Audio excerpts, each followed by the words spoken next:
Officer down! I repeat, officer down! Welcome back to 1033. This is your host, Nathan Kapler, a podcast created for a first responder by a first responder. If you are not a first responder, you still are welcome. This podcast is aimed directly at trauma and post-traumatic stress disorder. PTSD is complex and often misunderstood. Our brave men and women who serve our communities often end up with behavioral and psychological issues as a result of experienced trauma from their careers. My goal is to share what I know, my personal experience with PTSD as a retired police officer, and continue to advocate for mental health while providing support to those still in their careers. This podcast is not a substitute for professional medical help, and I strongly suggest if you are in fact suffering, you seek out professional medical advice. Please join me on this episode as I continue to expose the reality of PTSD challenges. I hope you enjoy this week's episode. On today's episode at 10:33, we are joined by Mike Willford, who is a sergeant out at Abbotsford Police. Mike comes in with over 19 years of service, 4 with Abbotsford Police and 15 with the RCMP. He is now the sergeant of the gang crime unit in Abbotsford. He's flourishing, he's doing extremely well, and he loves talking about mental health and post-traumatic stress and being there for his people. Mike, it's a pleasure to have you on the show today. Thanks for having me. I'm excited to be here. It's been a long time coming that we've tried to get this rolling. Yeah, a few months, I think, maybe 2, 3. Yeah. And for the audience that's listening, let's say that I was the one that always canceled. Mike is such a gentleman. He never wants to cancel. He always wants to be the utmost perfect gentleman in this space. So I'll fall on this sword for you, Mike. Anybody who knows me, who's listening, will not believe you. Perfect. So this episode, I'm actually very excited because, again, another perspective from someone else that can speak specifically to the struggle that is post-traumatic stress. Mike, do you want to share with us just a little bit of your story so our viewers can kind of get to know you? Yeah, for sure. So I've been in law enforcement, or been a police officer now for 19 years.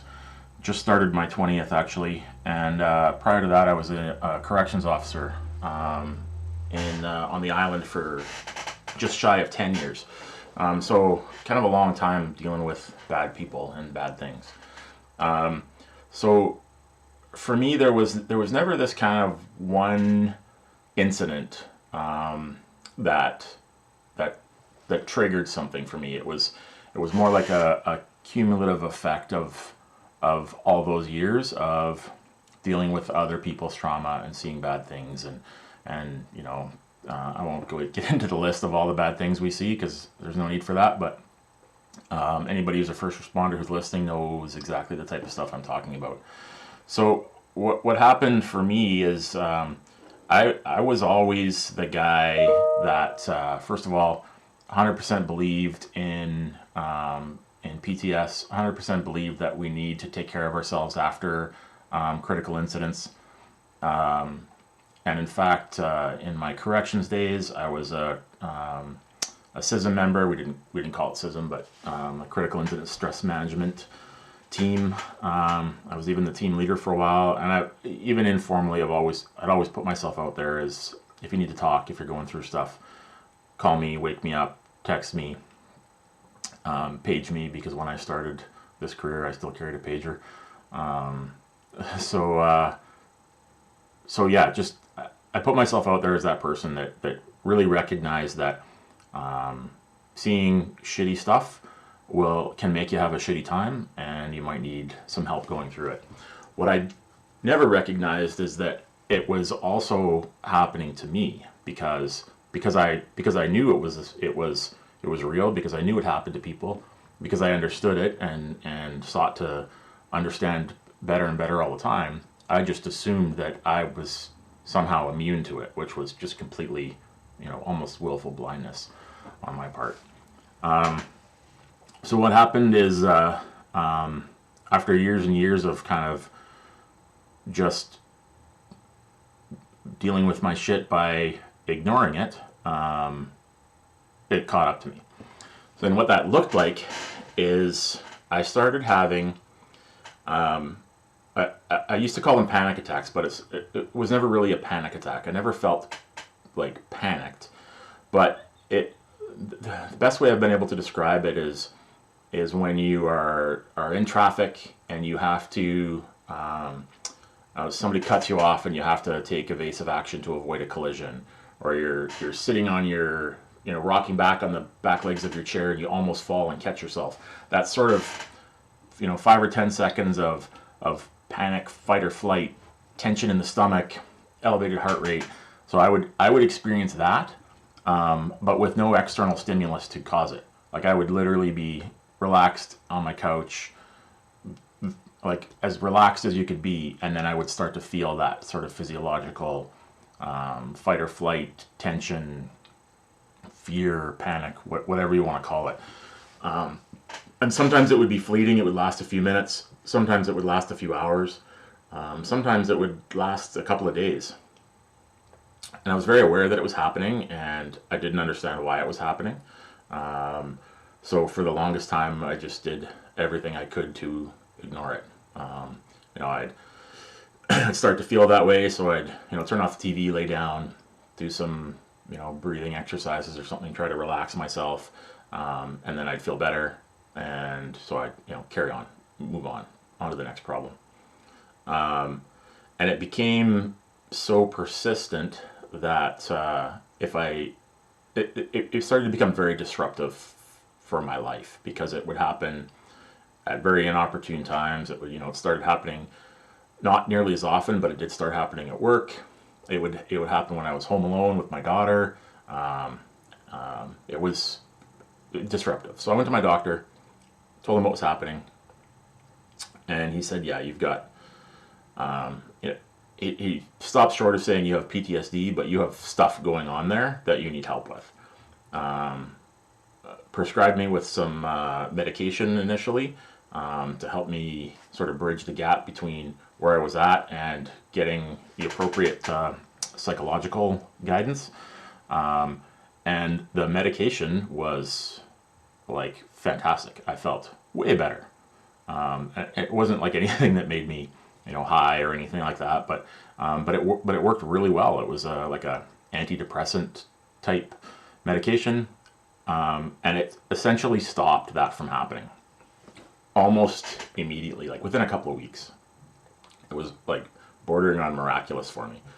But of course, again, being smarter than doctors, of course, I've been doing this for so long, I must know better.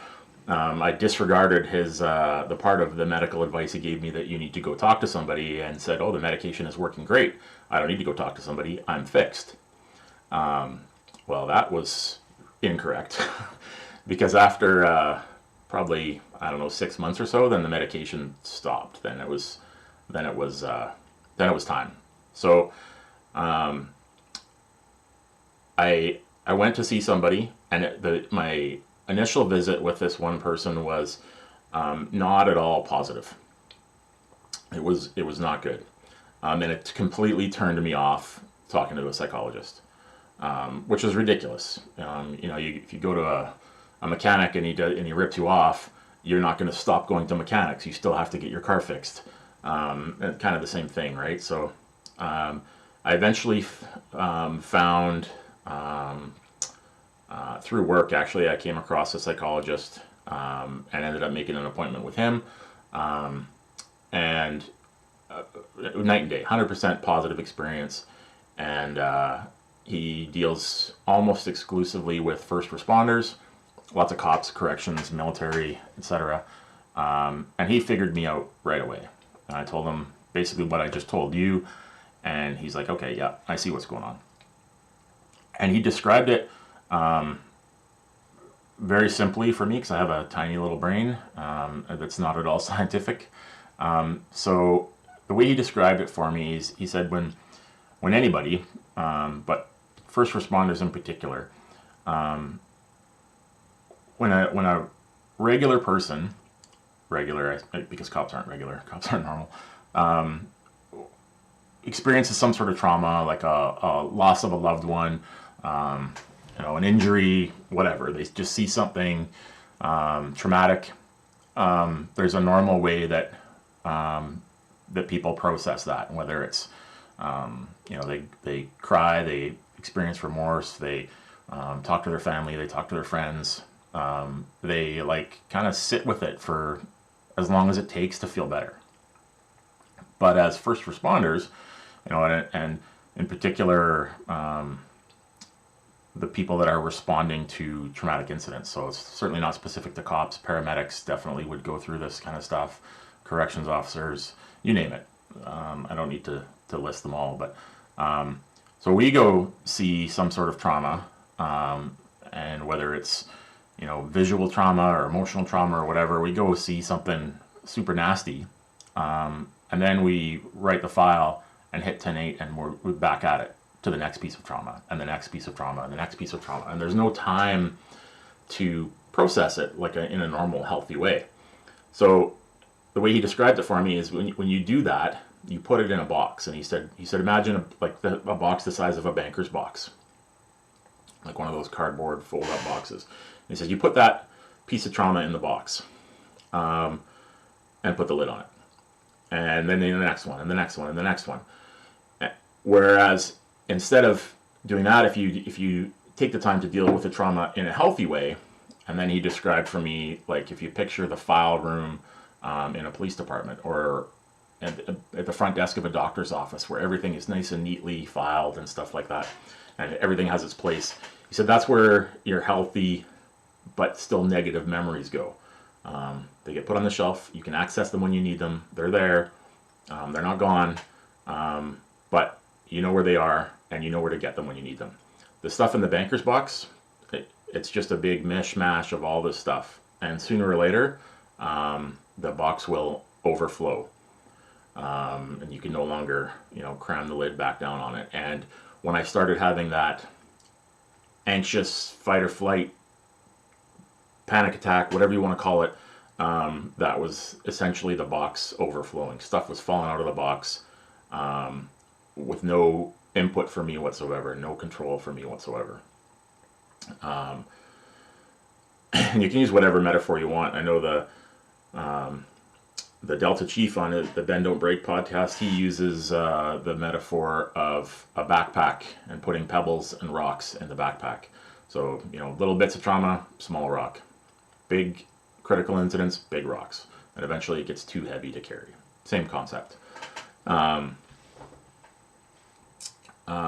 So what I then needed to do with the help of the psychologist was empty out the box and make room for more stuff. Because as long as we're in this career, there's always going to be those days where you go see something shitty and you write the file and hit 10-8 and on to the next. And there's no time to process it in some sort of healthy way. So not only do you need to have room in the box to accommodate that, but you need to regularly empty the box and make room for the next stuff, and make room for the next stuff. So that was like probably a 6-month process with Matt, my psychologist, who helped me one by one take things out of the box. And some of it was quick and easy, and some of it was not a lot of fun. And the exercise he gave me at the beginning of it was draw a line down the middle of a piece of paper, write down all of the shitty stuff you've seen in the last 20 years, and all of the positive experiences you've had in the last 20 years, personally or professionally. And I was very lucky because I had quite a balanced list. I had lots of good stuff to write on my list. But in the process of writing down all of the negative stuff, it became very apparent to me what was still in the box, because I'd write something down or think of something and have some sort of response, right? Some sort of reaction, like, oh, okay, that's one of the things we need to put at the top of the list. I need to sort my shit out with that quickly. So yeah, we just started scratching stuff off the list one at a time, and at the same time kind of building a new skill set to allow me to recognize what I could process on my own and what I needed help with, kind of moving forward. Yeah. That's a wonderful description of kind of how you went from being a certain mindset or having a certain approach to the career to now becoming something much different. I can relate to that story immensely because I handled myself the same way, where I stuffed all of my trauma deep down and suppressed it as hard as I could, thinking that that would be a solution for me and I could forget it. And what happened for me is it was like layers of the rock, right? They just get more compacted and harder to deal with. And then until eventually one day it all comes crashing out, right? So for you, obviously you're very aware that you were using this suppression belief to deal with the trauma in the beginning, that you were stronger than it, that you were better than it, however you want to describe it. And you were helping others at the same time. How do you actively deal with the trauma now when you experience it? Can you give our listeners kind of an example of how you've now shifted and grown in this space?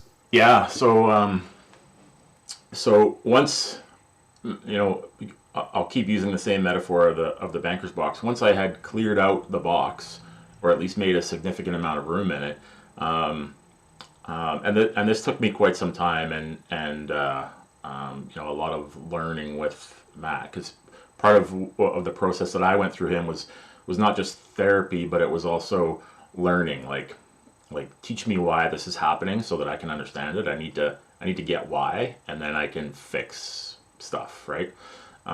So kind of now at the end of my shift, I've got about a 25 minute commute. So I just kind of replay my day in my head on my drive home. And is there anything that needs dealing with? Is there anything that's bugging me? Is there anything that is unresolved or whatever? And if there is, then my next question is, okay, is this simple enough that I can deal with it on my own? And if so, I just kind of go through my own little mental process of replaying it, almost like an internal debrief, both operational and psychological, like an ops debriefing and a SISM debriefing, just in my head. Sometimes out loud because I talk to myself too, but that's for a different therapist. And if I can just deal with it on my own, then I'll go through that. And at the end of that 20-minute commute, if it's still bugging me, then I'll kind of, I keep a bit of a running mental list of, okay, next time I go see the psychologist, here's a couple things I want to talk about. And literally, if I have to put it back in the box until I can go see him again, then I do that. The difference now is I know what's in the box. And I can pick stuff out of it strategically in the right setting. Whether it's on my commute home or whether it's in Matt's office, or if it's somewhere in between, it might be that I talk to my wife about it, or I talk to a coworker about it, and just kind of debrief it that way. Not every shitty file requires psych intervention. It's knowing the ones that do that is key. Your support system from years ago, have you kind of taken a moment to reflect on what it looked like when you were doing things differently as opposed to now? And what does that support system look like? And how do you approach that support system? Always had a great support system. In typical cop fashion, I'm on wife number 2. But both of them, in different ways, were great supports. And my current wife is a great support. My ex-wife was a great support. I have my mom used to be a counselor with street kids, so I've got lots of support, personally and professionally. I work with some great people. I have some great mentors. Work with a lot of people way smarter than me.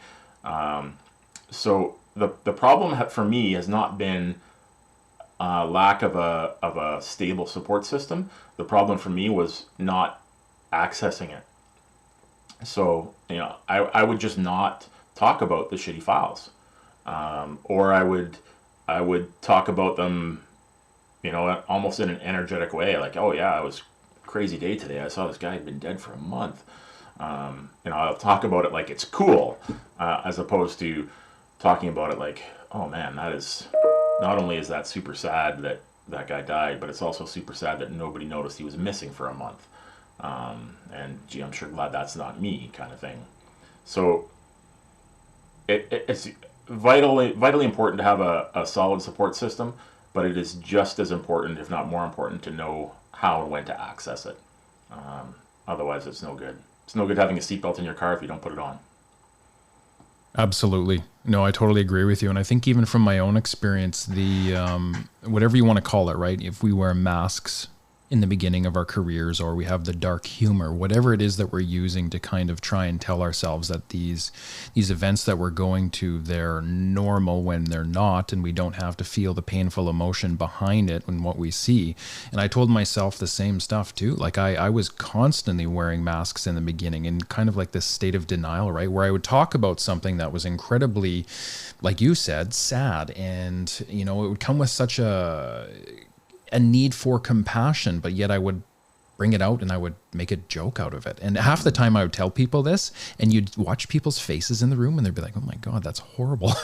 Right? And then you're like, oh geez, okay, maybe I need to tweak that joke a little bit, right? So we're so all wired the same, right? So you and I having this conversation again is just to give people that kind of that ability to have awareness into why they're doing things the way they are right now. It's actually extremely unhealthy, and it keeps you from processing the trauma, feeling it. And that's kind of what you alluded to as well, Mike.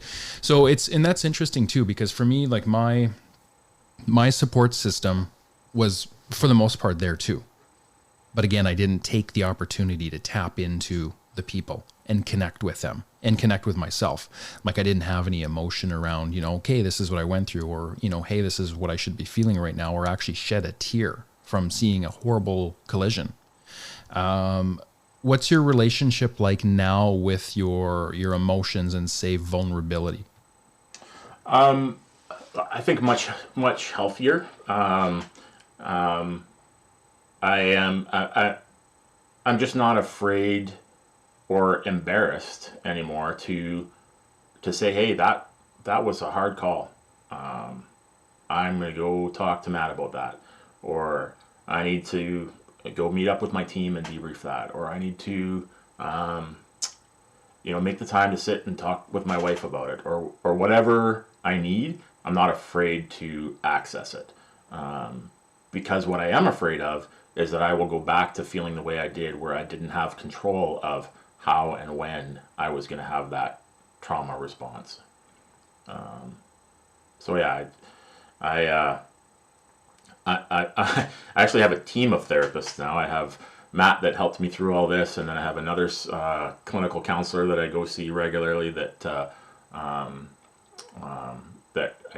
deal with some personal stuff on, but also the same kind of trauma stuff. And so yeah, I joke that I have one therapist is not good enough for me. I need all of the therapists. But between the two of them,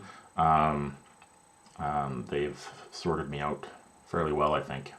Others that know me might disagree, but I think I'm sorted out. Yeah, can we dive deeper into your emotions, say post-traumatic call? And I kind of want to paint a clear picture as to what this may look like for you. And again, this is kind of personal, sensitive, so I don't want to go too deep. But I think for you, like you had mentioned too, like when you were driving home at some point, like you were approaching the conversation that we just had now with the logic, right? Replaying the events in the mind and getting it out, which is perfect. But you've also touched on too how you've learned that you can allow yourself to emotionally feel the pain that comes from the call now as well. Do you find yourself driving home at some points with and allowing yourself to feel that emotion in that moment? And how do you honor that space? Because that's also a very crucial part too of processing the trauma. Yeah, I guess I'm a bit selective about how and when if I recognize that this particular file or event or call or whatever is going to have an impact on me, and I need to let that impact play out. I I try not to do that on my drive home, driving along the Trans-Canada Highway, blubbering like I have just watched a Hallmark Christmas movie. Or so if it's something that's going to really bug me, then I'll wait, and wait till I get home, talk to my wife about it, talk to a buddy about it, make an appointment to talk to one of my therapists about it, and by keeping lots of room in the box, I can afford to do that. I have the space to just say I gotta wait. I need to process that, but I can wait, because it's going to make me break down. It's going to make me cry. It's going to make me have a shitty night's sleep, or it's going to make me exhausted and I need to sleep for 12 hours. But that took me a long time to get to that place where not only would I have the self-awareness to know how much help I'm going to need with that particular thing, and to have the space to do that, right? Like to be able to put it off, not indefinitely, but sometimes a week or two if I'm waiting for an appointment or whatever. And I will literally keep a handwritten list to say, next time I go see Matt, I have to talk about these 2 files because I can't let it go any longer than that. But yeah, I'm a crier. I'm not afraid to cry. It's like a joke with Matt and with Marissa, the other therapist, that it's like a conditioned response. I'm like Pavlov's dog. I walk into their office and sit down and I start crying, even if nothing is bothering me. I cry all the time, and it can almost be annoying sometimes. I feel like it's getting in the way of stuff, but both of them assure me that it's a good thing, but I'm not convinced yet. Well, yeah, no, to be honest, it's funny. Why are all the big, strong guys always the ones that cry the most? I'm the same way. I can walk in and most days I'm like, yeah, I don't even want to have happiness in this room. I just want to feel sad and let it out and I'm good, right? Yeah. I'm very much the same way. And I'm glad you're able to see that from your own journey, that the important part of this is there's a very kind of logical process to how this all happens, right? You go through, a traumatic event, and basically the most simple things you can do for yourself is just talk about the event and feel it. The body will do the rest for you. It's when you miss those 2 pivotal points, now all of a sudden you're storing stuff, you're suppressing it, you're minimizing it, you're telling yourself it's not as big as it was, you're not honoring your own emotions that came from the situation, you're shutting yourself down. That's horrible. That has to stop. We have to be there for each other to give people the space so that they can sit down and say, hey, what I just saw was horrible and I need to cry, or I need to laugh hysterically for an hour. Whatever that looks like for you, feel it. Process it. And that's the other thing too. Like, have you started to learn too where your trauma sits? Like the mind versus the body, that whole concept? I'm not 100% sure I'm on the same page in terms of the question, but so I guess I'll say I think so, if I'm interpreting you correctly. I again, that's part of that debrief process that I put myself through on my drive home, is what's bothering me and how is it bothering me? Do I need to cry it out? Do I need to, it might be something like needing to know the outcome of the file. If I respond to a serious collision and the guy looks like he's going to die, it might not be resolved for me till I know if he did or not. That kind of thing. So depending on the nature of it, what I need in terms of closure, I guess is the word that pops to mind, that it might be different. So there's no one answer to that question for me, because it's different depending on the nature of it and whether it's personal or professional, or does that answer your question at all, or did I just go on a tangent?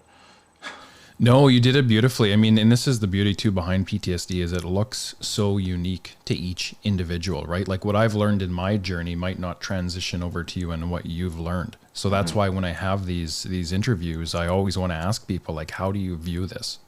Because the way I view something, someone's going to disagree with it naturally along the line. And they may be someone who's suffering. So if you come at it from an angle such as, X, Y, or Z, that's different from what I maybe have learned. I mean, there's nothing wrong with that at all. The one thing that I've learned in my journey, and I didn't really understand this, but there was a time when I was in active addiction and I had to go to rehab. So when I went to rehab, I actually thought the trauma was in my mind. And I thought that's where all of the work had to happen, because all of these stored memories and these flashbacks and everything, right? And I remember my psychologist sitting down with me, and he's like, Nate, you know what? He's like, it's actually not in your mind. He's like, the flashbacks are in your mind, but that sends a signal to the body to get the body amped up to get ready to do these different things. He's like, the trauma actually sits in your body. And it was the first time that I kind of looked at it differently, because for a long time too, with PTSD, you look at yourself as broken and you go, what's wrong with me? Why am I mentally unwell? And it actually has very little to do with the mind. There's certain components of PTSD that make up the journey, but a lot of it predominantly is actually sitting in the body. Like even you nailed it. Like those startle response episodes that you were getting while sitting on the couch with no stimulus around you, that's the body saying, hey, I don't feel safe anywhere. And that's a scary place to be. Yeah. And that's how we can become unwell. And if your body is in that state, that fight or flight, and just like not having a great time, no doubt the mind is going to follow it, and it is going to start to get unwell as well. And that's where I think guys have a lot of issues, right? They start to crack, or the banker's box gets too full, whatever the case is.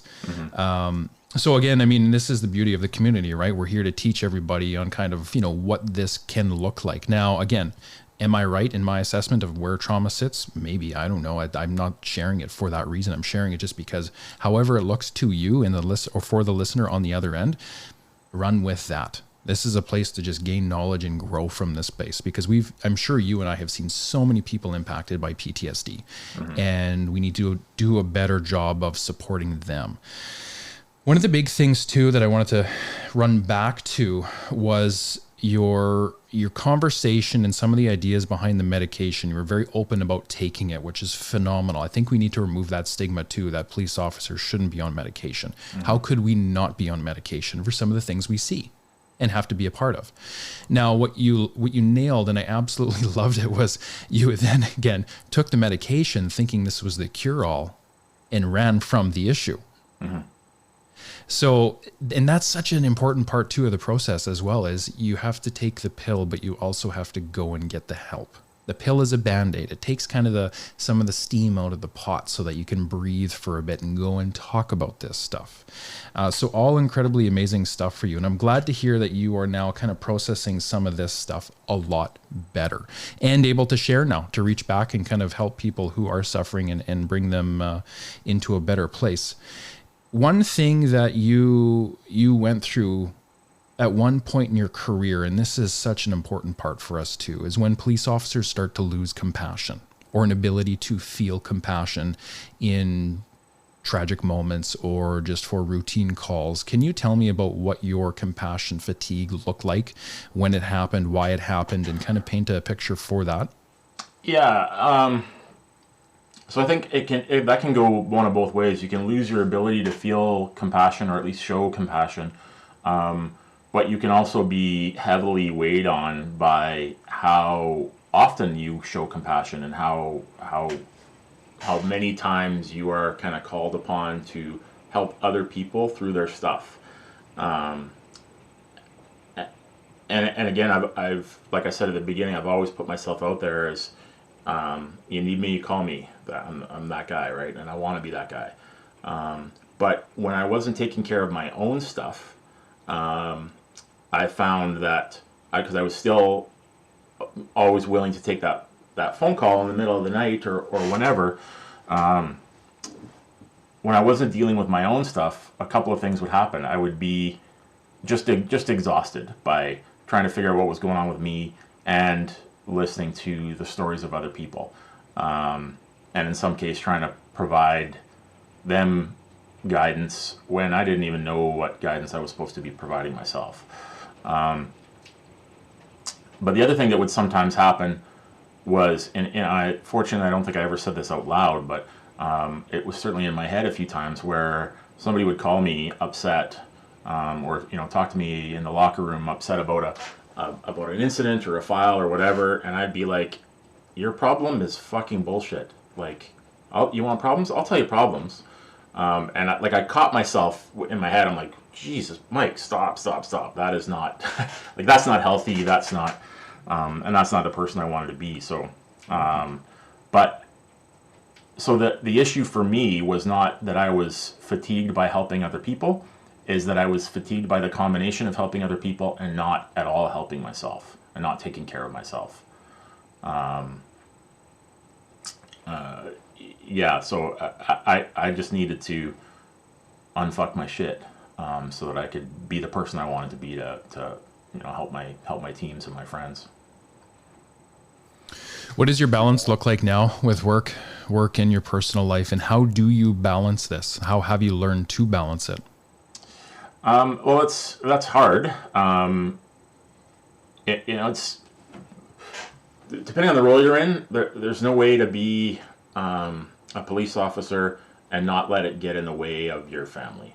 Whether it's shift work or call outs or after hours phone calls or whatever. I'm also a crisis negotiator, so I'm on call for that periodically. So it's great to say family first, but sometimes it's family first after work. Sometimes it's family first when I get home at 2 a.m. after the barricade, or whatever. So, fortunately I have a very understanding wife and family, that get it. But it's also incumbent on me to, when it's family time, to make it family time and to focus on that and not be looking at my work emails. And,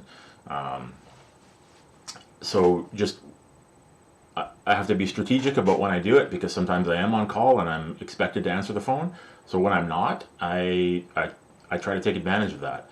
And it might be putting my phone on Do Not Disturb. It might be, taking the dog and my kid to the park, and leaving my phones at home, so that I'm detached from that and I'm not distracted by, this thing happened at work. I wonder how that's going. So, and I used to be all in all the time kind of thing when it came to my job, and family really did come second. So, and it still has to be like that sometimes, but I make sure that when it doesn't have to be that it is not.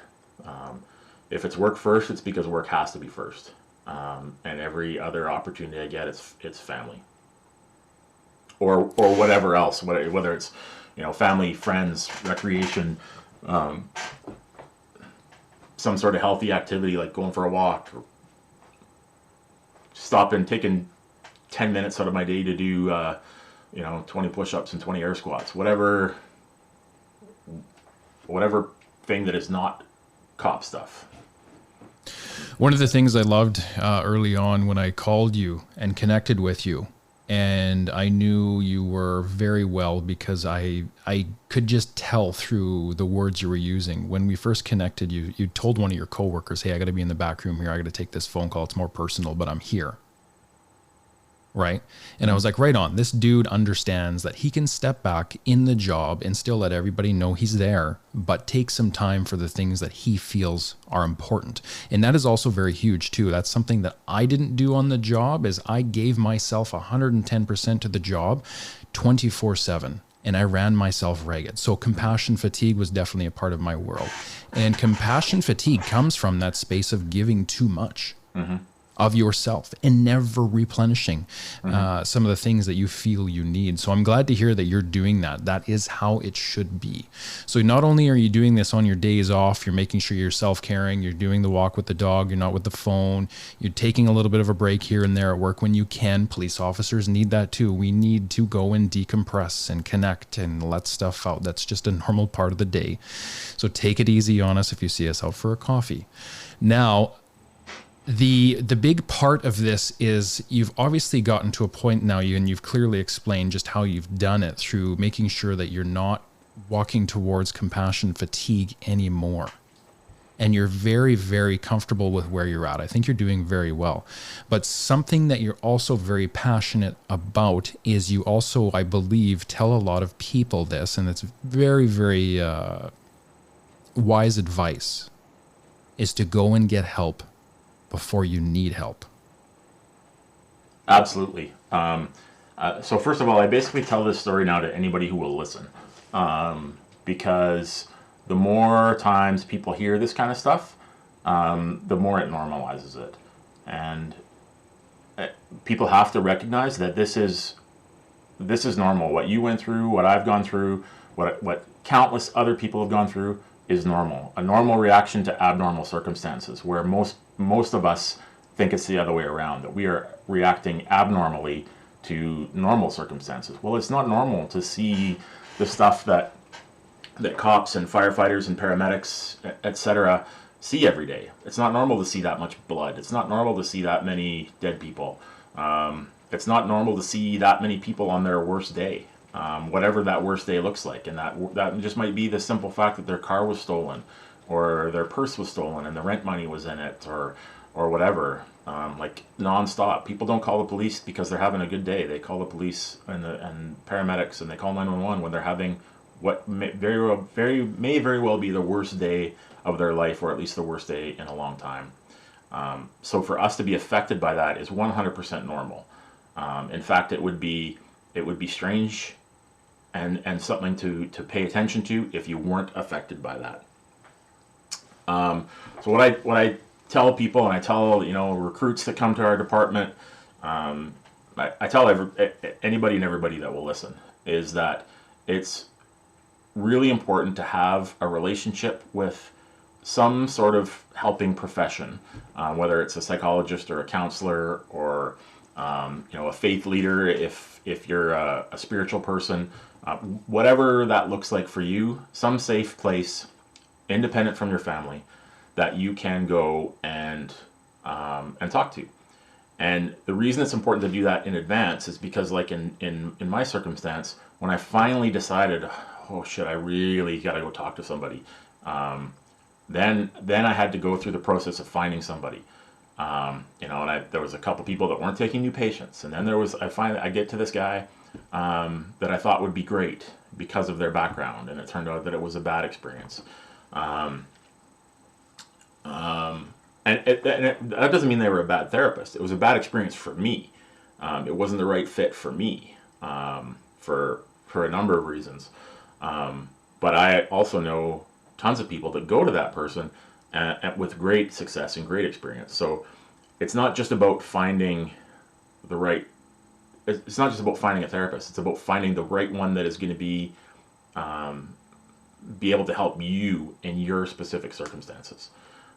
So by starting that process early in the career and building that kind of trust relationship about small things as you go along through the process, then when shit does hit the fan and you've had the worst day of your career, and you need help with it, you don't then have to spend weeks or months trying to find the right person that can help you. And it will also help you understand what you can expect from those horrible calls, and start building some resilience tools. That doesn't mean you're going to be immune to it, but if you are doing the right things in advance and know what things to do when it happens, then hopefully that's going to prevent kind of the worst from happening, whether it be, well, I don't need to go into that list, but yeah. Now, can we just reflect real quick too on, and this is something else that I find is so important. I think for my own journey, I went through 2 or 3 psychologists before I finally found the right guy. And I remember every time I would meet with somebody, I was like, this guy's not for me. Mm-hmm. And I kind of looked externally at him and was more of like, okay, I don't think it was a judgment thing, but I also don't think I allowed myself the opportunity to even connect with myself in that moment. So the other part of this is, yeah, you should go out and find the right person for you that allows you to connect with yourself. and feel safe so that you can let some of those more inner dark personal thoughts out. Because you and I both know, Mike, once you go through enough trauma, your thoughts go very dark. Mm-hmm.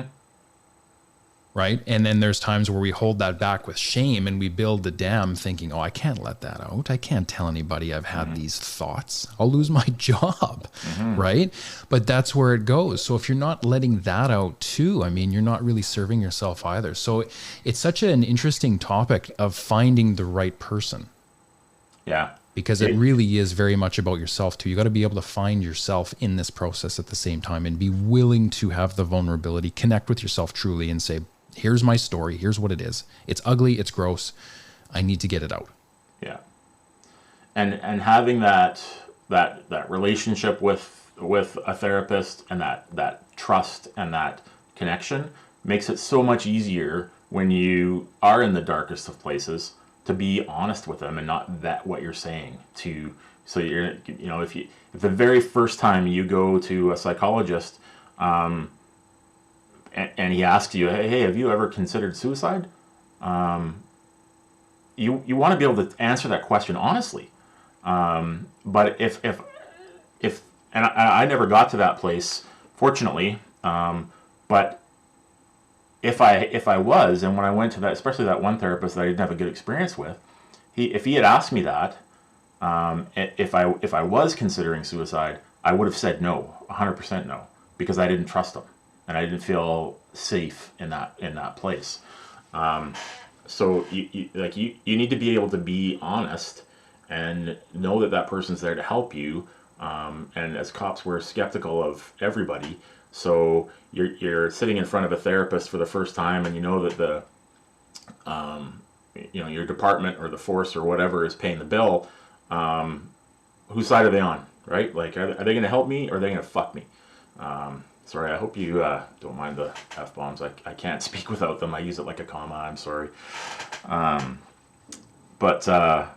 So you have to have that. You have to have that trust, that sort of mutual trust that they can believe that you're being honest with them, so that they don't have to second guess. Like, do I need to take this guy off the road, or is he okay? He just needs some help. First things first, I support free speech. You're going to be an explicit guest on this show now. Congratulations. But it's all good. And that's so right. I love how you touch on this. And suicide is one of those things. I'm just posting about it right now on Instagram. So by the time this airs, I mean, there's going to be a huge gap between first responder suicide and what we're talking about now. But anyways, a great topic to think about, because for me, absolutely. When I first walked in and I was asked that question, have you had any suicidal thoughts? Preemptively, I was like, no, that's disgusting. Why would I do such a thing? But deep down inside, I actually had what was called suicidal ideation, which wasn't actually necessarily the thought of harming yourself, but it's the thought of not wanting to be here anymore, because you're in just such this pain and this suffering, and you don't have or experience happiness anymore, and your sleep is horrible. And how could you not get to that place? I think all cops eventually will get to a place where they look at their life and they go, I don't really want to be here anymore after everything I've seen and the way I feel as a result of my service. And truth be told, like when I first sat down with the psychologist, like, and this guy was pretty good, right? I didn't like him, but he was still pretty good. And he's like, so have you ever thought about this? And I'm like, no. And he's like, He's like, you're talking about this much pain and you haven't thought about it. And then I was like, wait, there's a relationship between the two. Like, it should be happening. Are you calling me out right now? Do you know something? And I was like, damn, he knows me. But that's, again, these are all very normal reactions to, like you said, abnormal circumstances. For us to hold shame over the thought of wanting to end our own life because of the pain that we're in. And don't even look at that. Don't even look at it that way, because it's just a part of your story. You can go and get help. And much like yourself, you're not even close to that place anymore, Mike. Right? You're happy. You're experiencing happy emotions, right? Which is fundamental to our success. So thank God you had put the work in, and you have such a very valuable lesson to others And I love the part too about prevention for PTSD. A lot of times we talk about PTSD and it's very reactionary. It's about, okay, how do we get you out of the pot of boiling water now and put you back together? I love how you're very open about telling others, go get help before you need help.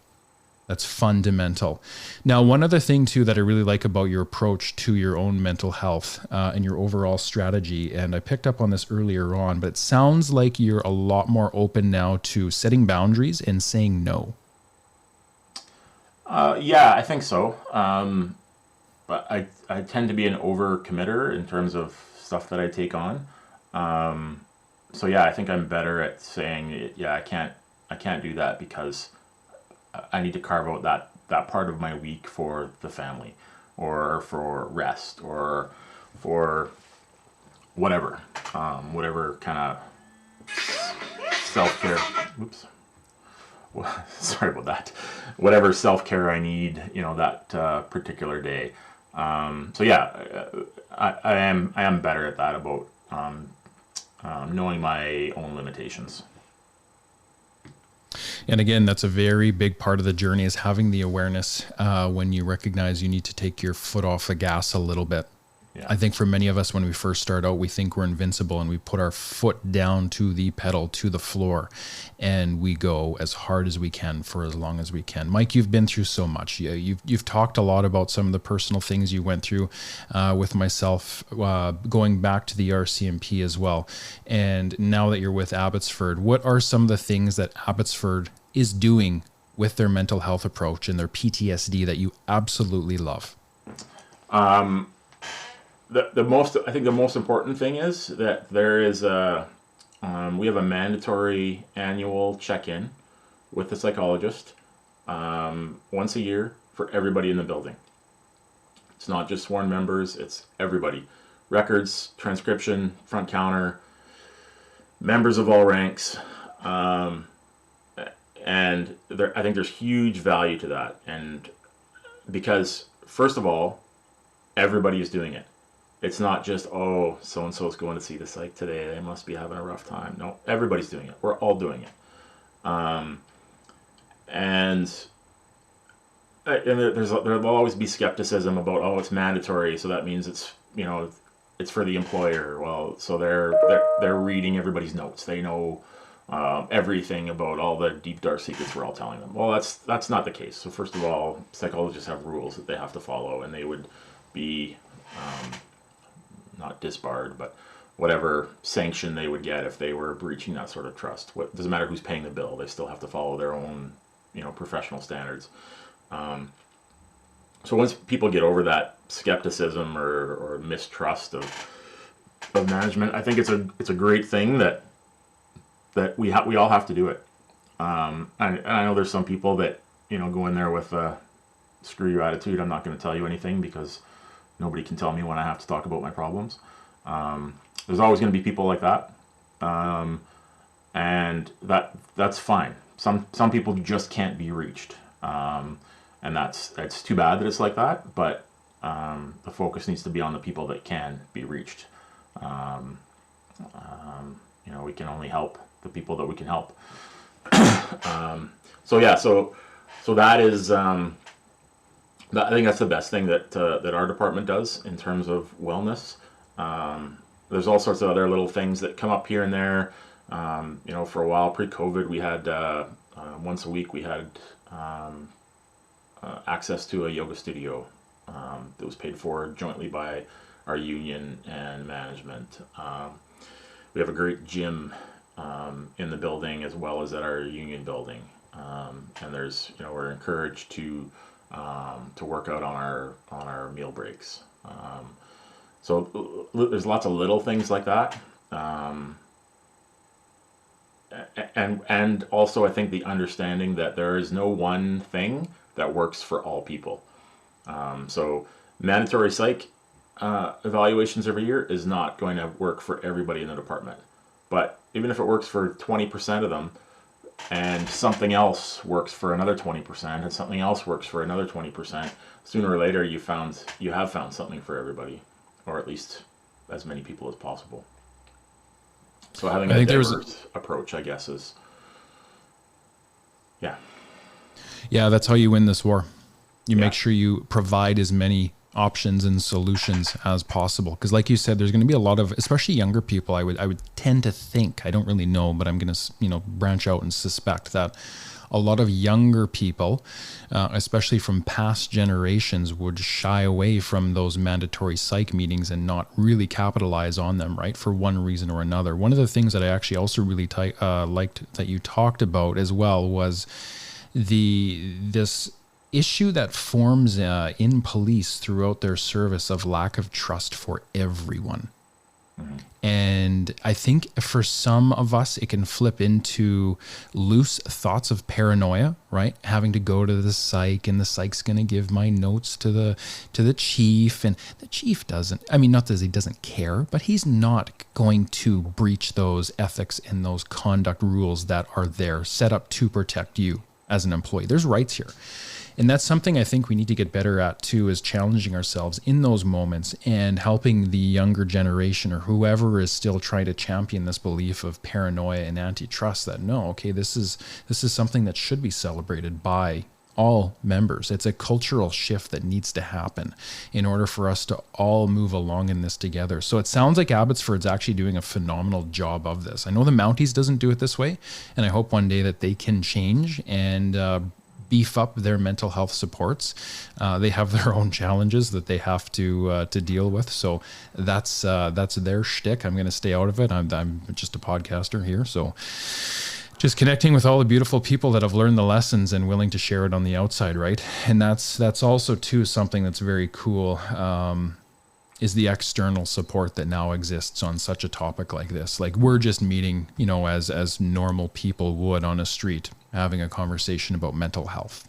There's no stigma. There's no shame. I accept you. You accept me. We get it all out. And we can hopefully grow from that space. And it's a truly powerful space to be in. And it helps us navigate some of those hard calls that we go through. So, Mike, it's been an absolute honor. In closing, I want to give you an opportunity just to kind of give us that last Mike Willford piece of hope, whatever that strong message is in you that you have that you can give to people. And if I'm putting you on the spot, I'm sorry, I can continue to talk and we can just wrap up the show. But you're a smart guy. You've been through a lot. I totally trust that you can maybe shed a little tear and connect with your own sadness and let people know that it's okay not to be okay. There's no shame in that. You literally just took the words right out of my mouth that I was going to say. Did I really? I'm horrible. Yeah, let's edit that out. That one's from Mike. No, no. The more people that say it, the better it is. It is, man. It's okay to be not okay. It's normal to be not okay. It's normal to be impacted by the stress of this job. And it's normal to need to get help for it. It's normal to need to take time off for it. It's normal. Nobody thinks twice. If I blow my knee in a foot chase jumping over a fence, and those again that don't be are probably laughing right now because I'm not likely to get in foot chases anymore. But if I blow my knee jumping over a fence to chase a bad guy, I'll be getting high fives in the lunchroom. Not oh geez, yeah, what happened? That guy hurt his knee. No, there's nothing wrong with that, and there's mechanisms to treat it, and we have sick time for it, and we have WCB for it, or Veterans Affairs, or we just go get it fixed. And we wouldn't, if I blow out my knee, I'm not going to hide at home and pretend that it's something else and not go to the doctor for it. I'm going to go to the doctor. I'm going to get him to prescribe physio or surgery or whatever it is I need, and I'm going to follow that doctor's advice, and I'm going to do it, and I'm going to heal, and I'm going to come back stronger. Having an operational stress injury or PTS or just having a really shitty time because of a really shitty file is just as normal as hurting yourself on the job or rolling your ankle on a hike or putting your back out from sitting typing a warrant for too long. Whatever it looks like, it's there's no difference. And nobody judges you for taking too long to heal your broken arm. So there should be no judgment for taking too long to heal your broken soul. You heard it from Mike Willford. The only thing that exists in between you, your struggle, and the support that you need is you. Mike, it's been a pleasure to have you on the show today. You're a phenomenal cop. Your life is well on track. You're a healthy individual. You've worked very hard to get to where you're at, and I'm extremely proud of you, brother. Thank you for your time. Thank you for your message. We could continue to go on and on and on, but we do need to take a break, both for personal reasons. So thank you once more for this amazing episode. My pleasure. It's an honor to be here. Cheers, everybody. Thank you for joining us on Season 2. If you are a first responder with an incredible story into post-traumatic stress, please reach out and connect with myself. Season 2 is based on your story. And if you want to step up to the plate and share your story with the world, I would be more than honored to help you do that. Thank you for your continued support with this project, and thank you for tuning in today.